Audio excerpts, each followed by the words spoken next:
Hello and welcome to this session in which we'll discuss the identify function in the NIST Cybersecurity Framework. In the prior session, we looked at the govern function, and in this series, we're going to cover each function separately. Today, we'll focus on the identified.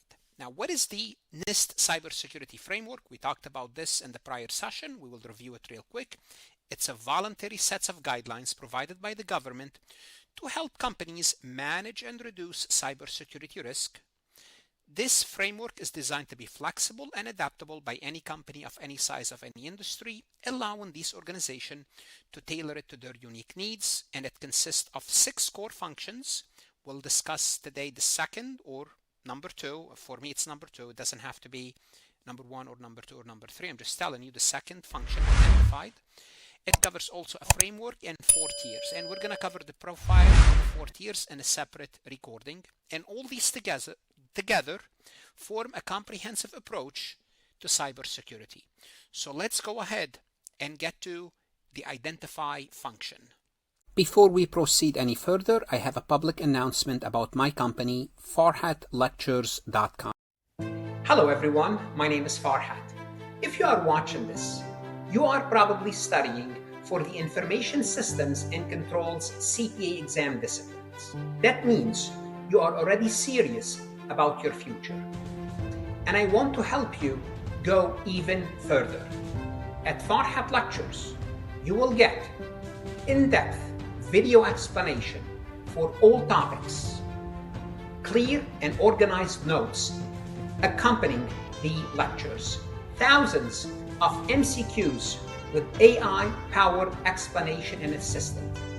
All previously released AI CPA, MCQs, and simulation in a video format explanation. And last but not least, our personal guidance and support. My guidance and support, as well as the support of the Farhat team. Go ahead, visit Farhat Lectures and start your free trial. You have 2 days. Take your preparation to the next level, so you are not just studying alone. We are here to assist you. If you are ready to pass, visit the website, and I hope to see you on the website. Once again, looking at the big picture, in the prior session, we looked at the govern function and we looked at the 6 categories. In this session, we would look at the identify function, and it has 3 categories. Now, each category will have many subcategories. I don't cover the subcategories. They're not needed for the CPA exam. Even the categories in depth, they're not needed, but nevertheless, it's very important that you are familiar with them. And eventually, we'll cover the other functions such as protect, detect, respond, and recover. Remember, the reason we do all of this is to determine our profile and to determine our 4 tiers. Where do we stand? And we'll look at those later. So what is the identify function in general? An overview of that function. Well, identify provides the foundational understanding necessary to manage cybersecurity effectively. We need to identify. What do we need to identify? What do we have? What are we protecting? What assets do we have? What I mean by assets is hardware, software, people, network. This is what we have. It involves a comprehensive assessment of the organization's cybersecurity posture by clearly defining assets. If you don't know what you are protecting, how are you going to protect it? You evaluate the risk, identify improvement opportunities to protect those assets. So the purpose is to do what? Establish clarity around the organization critical assets. Do you have, for example, you can have an Excel sheet. It's as simple as an Excel sheet listing all the hardware with their ID number, when did we buy them, how much we paid, what's the value for them right now, software, data, personnel, including personnel involved, external suppliers. Who are we protecting? And we have to assign a dollar amount. Why? Because assets with higher dollar amount or high vulnerability will need more attention than other. The reason is to identify the potential cybersecurity threat to these identifiable assets. Okay, we identify them. Now, what could be the impact or what could be the potential threat against these threat? Well, how is that going to help us? It's going to help us serve to start an initial step to effectively manage the cybersecurity through informed policies, processes, and improvement practices. But the first thing we have to do is identify. Now within this identify function, we have subcategory. The first thing is a little bit more specific. IDAM, which is asset management, identifying and managing key assets to protect them. Here you have a list. Now this is more specific. Inventorying hardware and software. Count the hardware, count the software, identify each one, list them. Understanding how data flows within the organization and between external parties, because that's part of your system. Classify data based on how critical it is and how sensitive it is, and eventually, not eventually, involve the dollar amount. How critical and sensitive it involves the dollar amount. If something happened to that asset, what's my potential loss? How sensitive this asset to cybersecurity threat. This is part of identifying the asset. For example, a hospital might maintain a detailed inventory of all medical devices connected to its network, including its model number, firmware version, data transmission routes, to make sure security measures effectively address all these assets. Now, why is this important?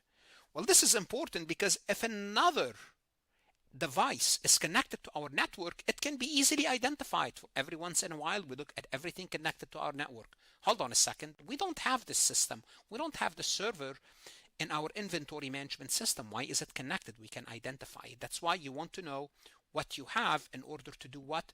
Protect it. Then once you know what you have, you make a risk assessment. The second category is risk assessment. This is where you analyze cybersecurity threat, basically predicting what could happen to this asset. What's its vulnerabilities and its potential impact on the company's operation and asset. If something happened, if this asset was vulnerable, our hardware, software, network, what could happen?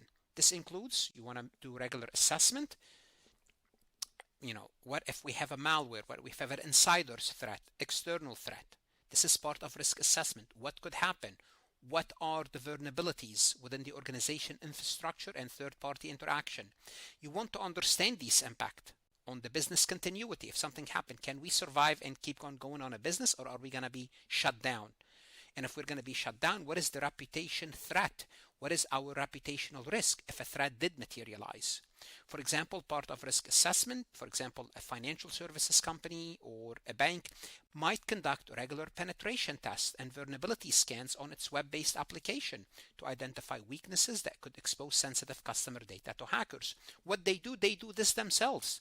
The data is something they need to protect. What do they need to do? Risk assessment. Part of the risk assessment is themselves trying to exploit vulnerabilities, because you know what you need to protect, see if it's protectable. This is the risk assessment.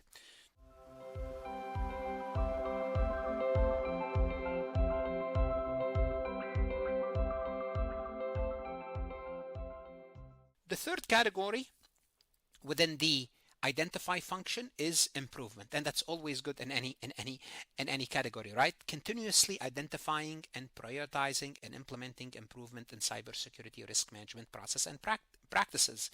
And this should make sense because you are constantly selling assets and buying new assets, selling hardware, getting rid of hardware, remove them, buying new ones. Same thing with the network, updating the network. The technology is being upgraded. If you don't have improvement, then you will fall behind. This includes, on a regular basis, review and identify and refine cybersecurity policies. As time changes, as technology changes, you want to address any gaps identified during risk assessment and audit. Now you know from these risk assessment, where do I need to be? Where am I now? And let's find a solution. Implement corrective actions based on lessons learned from incident and emerging threat. If an incident happened, let it be a learning lesson. Or if there's an emerging threat, we have to keep an eye on everything, then we have to improve our cybersecurity posture.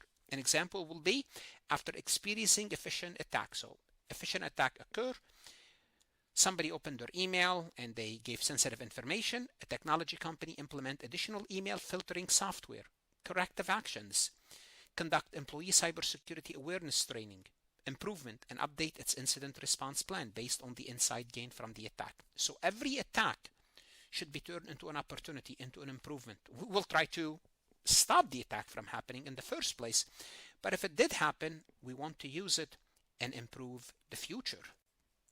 And basically this is the three categories: asset management, risk assessment and improvement under which function? The identify function. Last but not least, let's test our knowledge by working a multiple choice question. From farhatlectures.com, a healthcare provider recently identified unauthorized device connected to its network. As part of enhancing cybersecurity, the management team decides to formalize their asset management process. Well, they should have done that earlier. Which of the following action align best with the asset management category? So they find out something is connected to their network, what they decided to do. Now formalize what assets do they have, make a list of them. So under which category would that go? Is it under conducting periodic penetration testing? Is that the case? No, penetration testing is part of risk assessment. Maintain an up-to-date inventory of all network connected hardware and software. Would that be a good idea? Yes, we want to know what's in our inventory. What do we have that's connected to the network? So anything that pop up, it's a problem. B, we're looking at this as asset management. Implement a policy restricting USB. Well, restricting USB, that's good. This is part of the preventive measures, but that's not part of asset identification. Or D, provide employee cybersecurity awareness training, but that's part of improvement. Improving by providing cybersecurity, and that's basically a preventive measure. Cybersecurity is a preventive, but it's also part of improvement. Therefore, the answer is B. What should you do now? You want to go to Farhat Lectures, look at additional resources, multiple choice questions, AICPA previously released questions, video simulations. If you're studying for your CPA exam, you need to invest in yourself, and that's the best investment you can make. Good luck, study hard, and of course, stay safe.